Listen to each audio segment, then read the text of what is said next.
With one viral line on cable TV, "These guys are just weird," Tim Walz vaulted into contention for the job of Kamala Harris's running mate.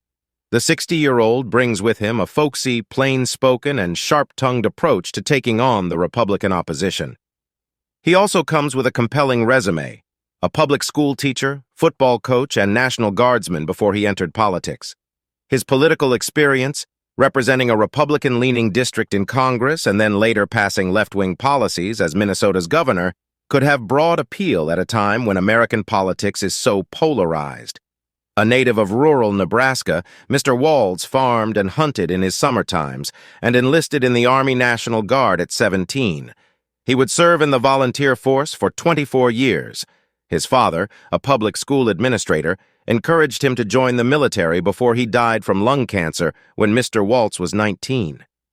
The Minnesota governor has spoken of how Social Security survivor benefits sustained his mother and how the GI Bill paid for his college education. Armed with teaching degrees, Mr. Walz took on a one-year teaching post in China around the time of the Tiananmen Square massacre. He later honeymooned in the country with wife Gwen Whipple and also organized summer educational trips to China for U.S. students. After returning home to Nebraska, Mr. Walz became a teacher and American football coach until his wife, another teacher at the school, drew him back to her native Minnesota. They now have 2 children. As a coach at Mankato West High School, Mr. Walz helped build up an American football program that led the school to its first state championship. He also earned plaudits for agreeing to be the faculty advisor for the school's Gay-Straight Alliance at a time when homosexuality was largely frowned upon. He first ran for office in a largely agricultural district that spans across southern Minnesota, which is fairly rural and Republican-leaning.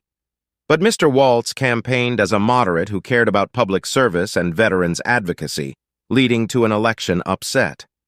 Over his 12 years in Congress, it was hard to label his ideology. He voted in favor of the Affordable Care Act, co-sponsored pro-labor measures, including a bill to raise the minimum wage, and backed an unsuccessful cap-and-trade effort for reducing carbon emissions. But he also found common cause with Republicans. He voted to continue funding the wars in Iraq and Afghanistan, supported tighter vetting of refugees entering the U.S., and tried to block the Obama-era bailout of banks and car companies after the 2008 financial crash. Once endorsed by the pro-gun National Rifle Association, NRA, which donated to his campaign, he spoke out in favor of an assault weapons ban after the Parkland school shooting and lost their backing. Mr. Walz won the 2018 Minnesota governor's race by more than 11 points, but his first term was overshadowed by the COVID pandemic and the killing of George Floyd by a police officer in Minneapolis. Republicans heavily criticized Mr. Walz for being slow to deploy the National Guard, even as some protests grew violent. But the governor won re-election, and his second term has overseen a busy period with Democrats controlling the state legislature by a single seat. Democrats have enshrined abortion rights, enacted paid family and sick leave, strengthened gun laws, funded universal free school meals, and invested in affordable housing. The frenetic activity caught the eye of former President Barack Obama, who wrote, "If you need a reminder that elections have consequences, check out what's happening in Minnesota." Largely unknown on the national scene, Mr. Walz has quickly gathered buzz in recent weeks for his acerbic descriptions of Republicans.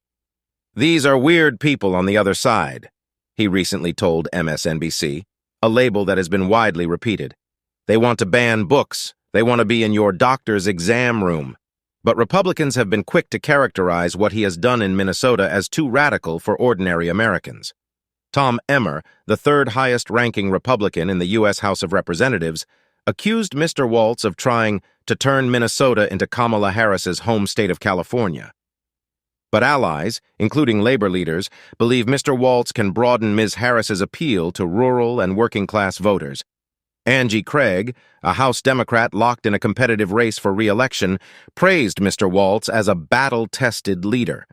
As a proven winner who has never lost an election across many tough races, she told the BBC she believed he would be the best possible addition to the Harris ticket. Kindly like, subscribe, and share your thoughts in the comment section.